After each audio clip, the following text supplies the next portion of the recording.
Recordar a nuestros maestros, un podcast de la Fundación Cultural Entre Líneas, dirigido por Carlos Mario González. Amables oyentes, sean ustedes bienvenidos a la emisión del programa Recordar a nuestros maestros. Soy Carlos Mario González, miembro de la Fundación Cultural Entre Líneas, director de la Escuela de Pensamiento Crítico Maestros de la Sospecha y profesor de la Universidad Nacional de Colombia, sede Medellín. Hoy voy a llevar a cabo el programa número 5 de una serie de 6 que concebí para presentar las reflexiones que Paul Ricoeur inicialmente y luego Michel Foucault adelantaron y que les condujo a nombrar a Marx, a Nietzsche y a Freud como pensadores de la sospecha.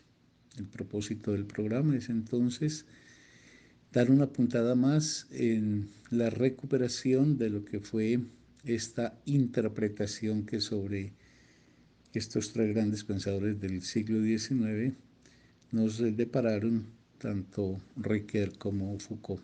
Espero que el programa alcance a ser suficientemente logrado como para ganar el interés de ustedes.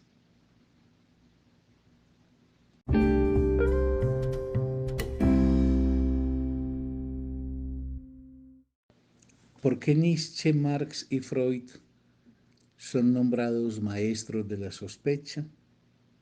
Programa número 5. Hoy, en este penúltimo programa de la breve serie que he concebido para tratar de precisar las razones por las cuales tanto Paul Ricoeur en un comienzo como Michel Foucault posteriormente nombraron a estos tres grandes pensadores del siglo XIX y en el caso de Freud pues de parte del siglo XX como maestros de la sospecha. Digo, hoy voy a hacer una reseña de las formulaciones de Michel Foucault a este respecto, con algún comentario anexo de mi parte. Dice Foucault que Marx, Nietzsche y Freud, en una historia de la interpretación que se pudiese hacer desde los griegos hasta nosotros, estos tres pensadores referenciados serían un capítulo propio e independiente en esa historia, porque los tres lo que representan es una toma de posición en el desarrollo del conocimiento que asume al ser humano como un ser del lenguaje. No hacen uso de esta expresión, pero su perspectiva así lo define. El ser humano, tanto en la escala subjetiva como en la escala social, es un ser que está envuelto en la atmósfera del lenguaje y ello acarrea algunas consecuencias. Por ejemplo, el lenguaje hace nacer dos clases de sospecha. Es decir, en el adelanto de la labor epistemológica de Nietzsche, Marx y Freud, abocando al ser humano como ser del lenguaje, se encuentra de inmediato con que el lenguaje nos depara un par de interrogantes. El primero tiene que ver con que el lenguaje nunca dice exactamente lo que dice, que el lenguaje no es una construcción precisa, objetiva e inapelable, que cuando se habla siempre se dice más de lo que se dice o menos de lo que se dice, pero nunca se dice exactamente lo que se dice. En tal medida el lenguaje es lábil, el lenguaje está abierto obligatoriamente a una labor interpretativa que, como veremos más adelante, es una labor inconclusa, interminable. Entonces lo primero es eso, que no dice exactamente lo que dice, pero la segunda sospecha que trae consigo el lenguaje es que hay lenguaje más allá de lo verbal.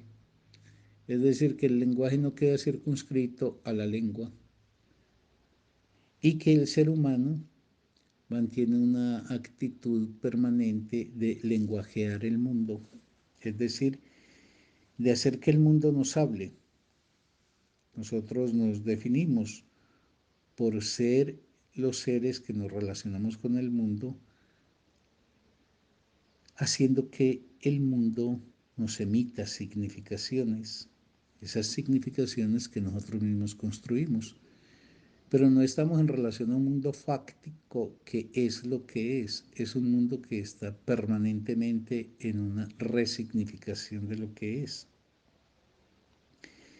Por eso, Michel Foucault dice que si se hiciese una historia de las interpretaciones de los griegos, entonces señalé, estos tres pensadores harían parte de un capítulo específico de dicha historia, porque lo que importa es tratar de precisar cuáles son las características de la interpretación que empieza a regir en esta modernidad del siglo XIX para acá y que tiene como grandes pioneros y como grandes soportes de dicha labor a nuestros tres pensadores mencionados.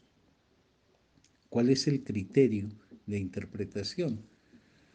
Antes del siglo XIX, en lo que Michel Foucault llama la época clásica, en el siglo XVI, el criterio de interpretación de los fenómenos del mundo era la semejanza.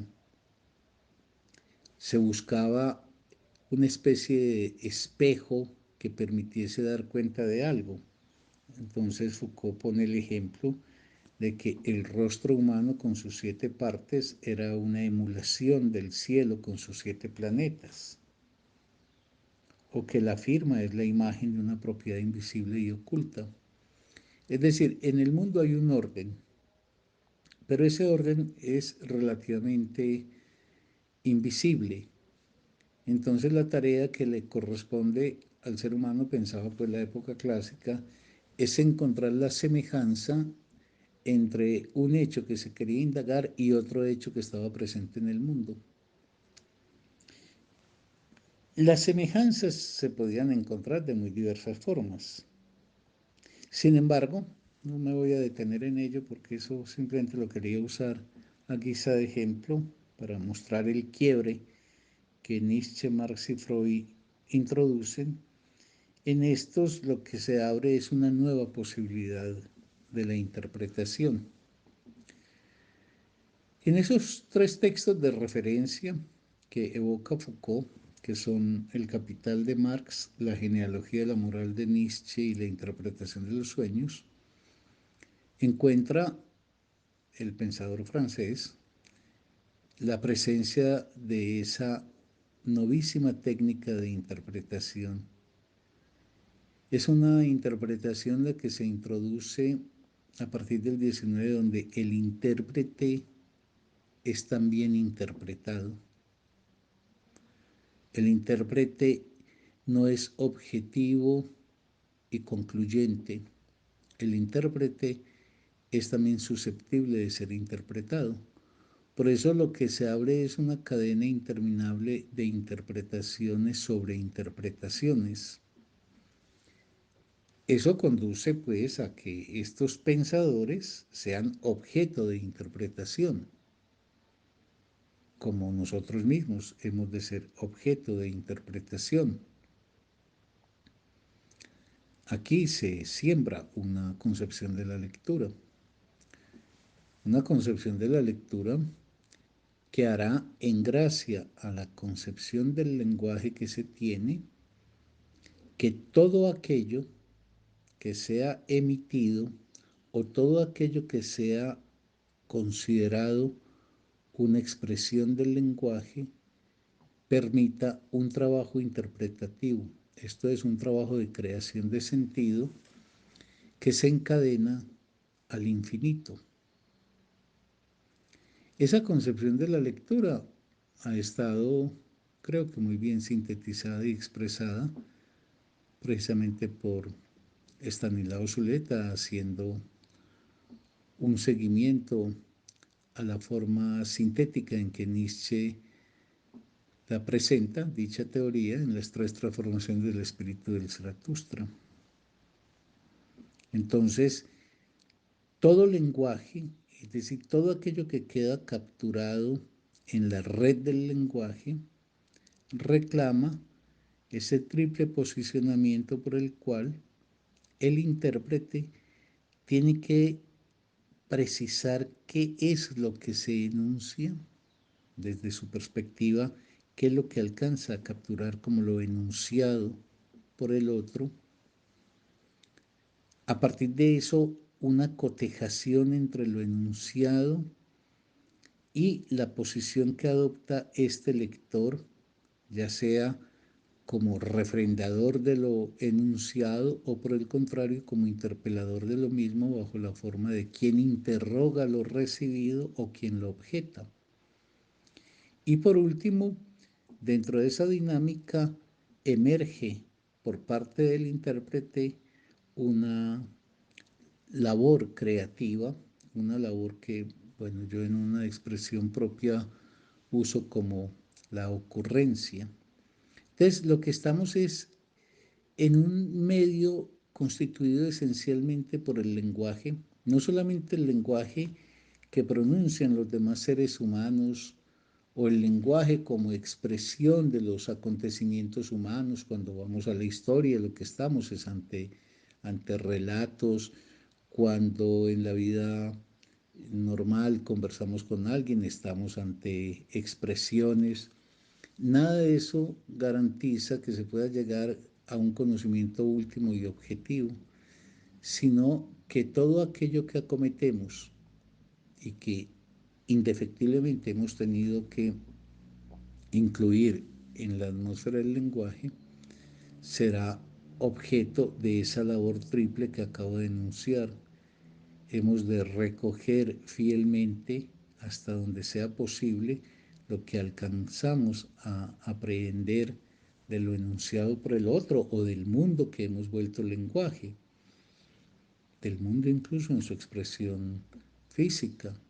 El mundo nos habla, pero no porque el mundo tenga un sentido, sino porque nosotros tenemos que relacionarnos con él produciendo un sentido.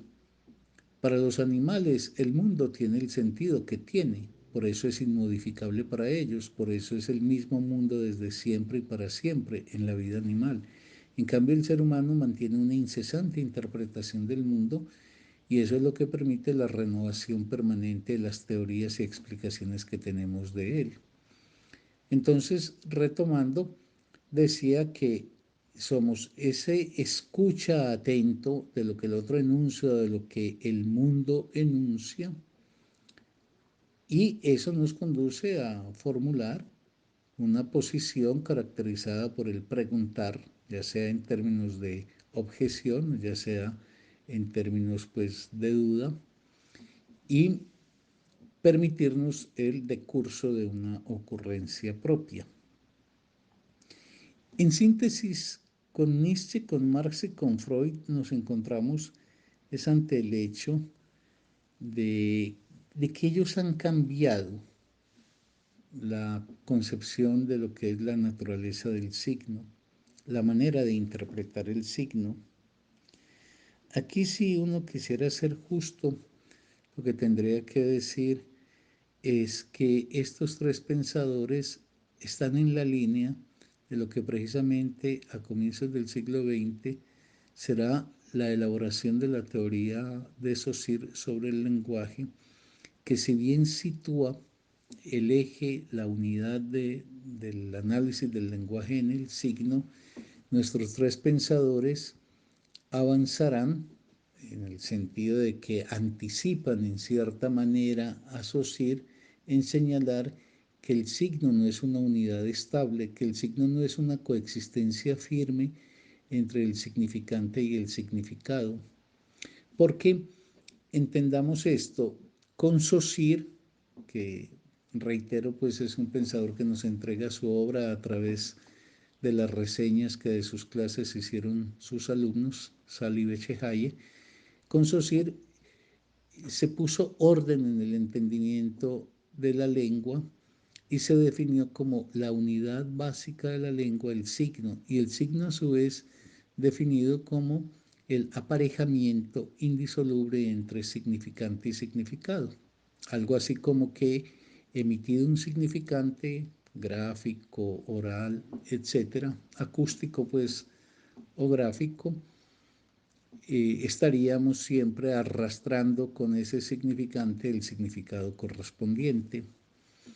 Pero tanto Marx, Nietzsche como Freud, antecediendo a Saussure, implicarán no un descarte ni una devaluación de la labor de Saussure, sino unos ajustes y unas precisiones. Es algo así como una crítica anticipada, que luego en el psicoanálisis será desarrollada puntualmente sobre todo por Lacan, para mostrar que esa unidad supuesta entre significante y significado no es tal y que hay un deslizamiento permanente del significante que produce como un efecto una renovación de la significación.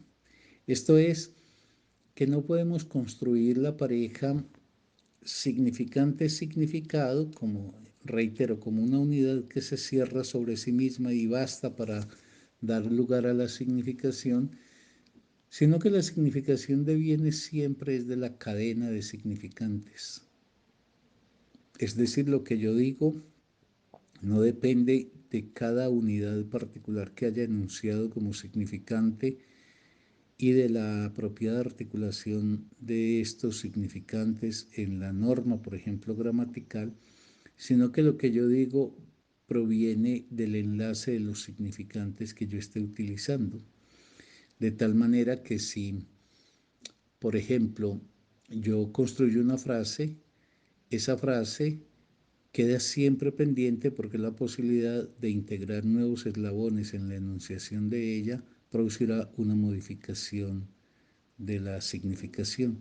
Esto es muy importante porque esto lo que hace es reafirmar aquello de que el ser humano en tanto ser del lenguaje está indefectiblemente condenado a hacer una labor de interpretación que nunca se puede agotar.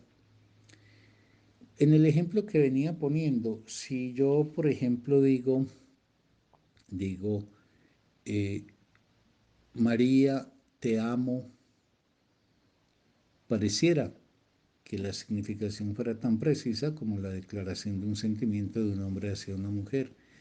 Pero si yo he hecho una pausa y continúo, María, te amo, esa ingenua frase que te pronunciaba tiempos atrás, ya eso inmediatamente modifica el sentido de lo que yo estoy enunciando.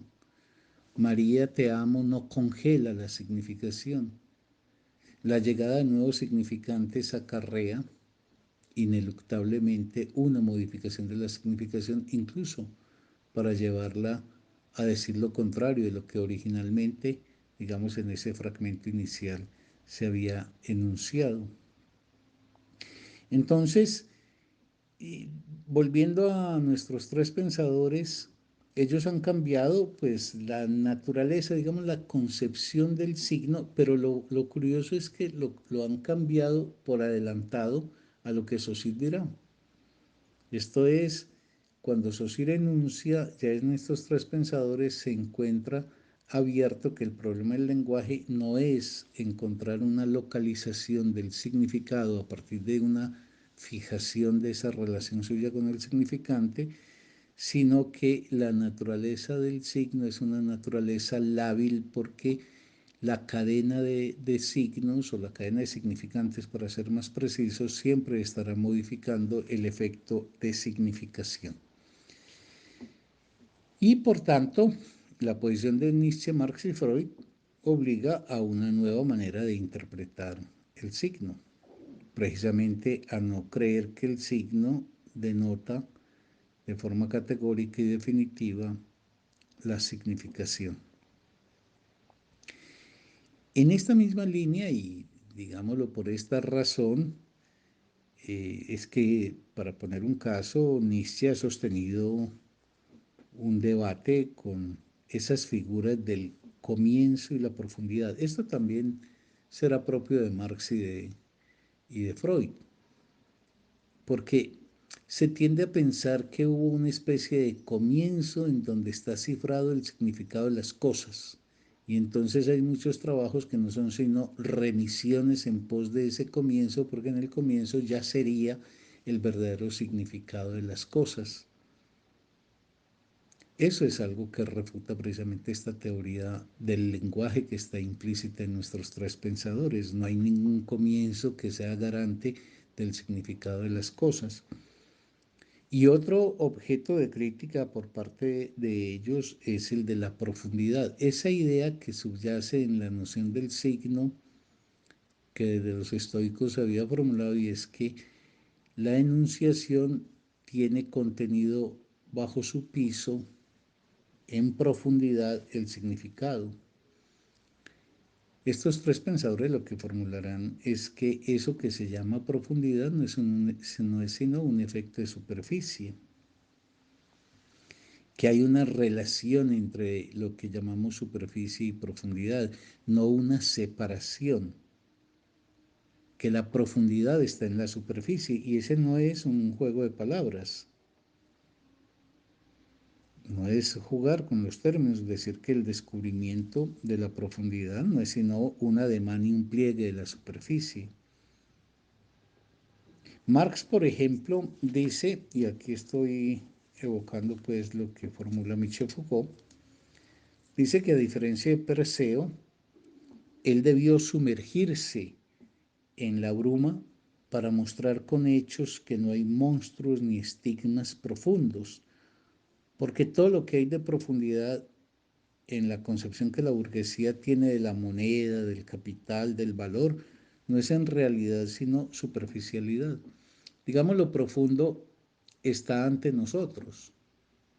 Lo que pasa es que eso que llamamos profundo y que está ante nosotros es lo que tendemos a desconocer. Pero es con la construcción de los elementos que tenemos ante nosotros que podemos dar ese efecto de una significación que se escapaba a la evidencia. En esa misma línea, entonces, con estos tres pensadores, la interpretación ha llegado a ser una tarea infinita. Hay una apertura irreductible, porque no hay, así como no hay una interpretación primera garante de todas las demás, tampoco hay una interpretación última y definitiva. Ese es el sentido de lo que mencionaba sobre el rechazo del comienzo. Eso que en Marx se llama la Robinsonada, de quienes piensan que para poder explicarse el mundo de la producción, entonces se puede suponer a un Robinson en una isla solitaria, etcétera, etcétera. No quiere decir que, por ejemplo, en estos pensadores no haya un problema, digámoslo, que examinan en relación al origen, pero diferencian el comienzo del origen. Esto es, no hay una clave que se encontraría en el principio de las cosas que luego marcaría eternamente el devenir de ellas.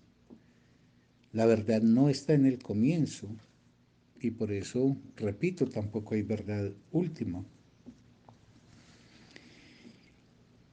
Eso es lo que entonces nos conduce de la mano de los tres pensadores que estamos referenciando a la imposibilidad de agotar la interpretación. Un ejemplo de ello es la obra de arte, pero esto pasa también en la vida coloquial, en el intento de entender, por ejemplo, el universo físico por parte de la ciencia, en la indagación sobre la historia, esto de que es imposible agotar la interpretación. Y digo que la obra de arte es ejemplar para refrendar esto que estoy diciendo, porque pongamos el caso de un grupo de estudio sobre literatura. ¿Cuál es el espectáculo si no se impone, si no se traza desde el poder un sentido que subyuga a los participantes? que la obra de arte se abre como una flor y ofrece significaciones disímiles encarnadas por los sujetos que han entrado en relación con ella, sujetos que han establecido una relación entre los elementos de la obra, un encadenamiento entre los elementos de la obra que produce como efecto precisamente que la obra entonces ofrezca interpretaciones múltiples.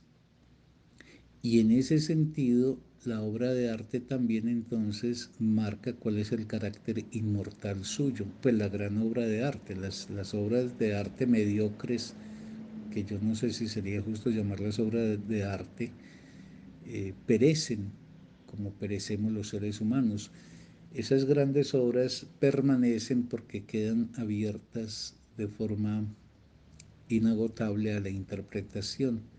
Digamos, desde la perspectiva en la cual la obra de arte es abordada por cada sujeto o en cada época, la obra instaura, ofrece la posibilidad de la construcción, y hay que decirlo, la construcción de una significación. No es que la obra tenía esa interpretación guardada, la obra en sí misma no dice nada. Crimen y castigo en sí mismo no dice nada. Crimen y castigo dirá en la perspectiva en la que un lector pone, hilvana, hila los significantes de esa obra y que entrando en relación con lo que ha sido su propia historia como sujeto, hace que en la obra estalle una significación que es inédita. Eso pues, para ir terminando por hoy, es también lo que señala que es imposible definir una interpretación suprema en detrimento de otras, sino que siempre en los asuntos relativos al lenguaje, y nos lo testimoniaría mejor que nadie la obra de arte, las interpretaciones están en un abanico de horizontalidad donde simplemente el rigor demostrativo de una interpretación ofrecida lo que puede hacer prevalecer en un momento dado una ante otras, pero que en general la obra de arte no tiene entonces un contenido que vamos a descifrar y con el cual estaríamos de acuerdo y ya para siempre establecido. Por eso es que no hay nunca, por ejemplo, una última interpretación del Quijote o de los hermanos Karamazov, etc. Pero vamos a dejar por el momento aquí.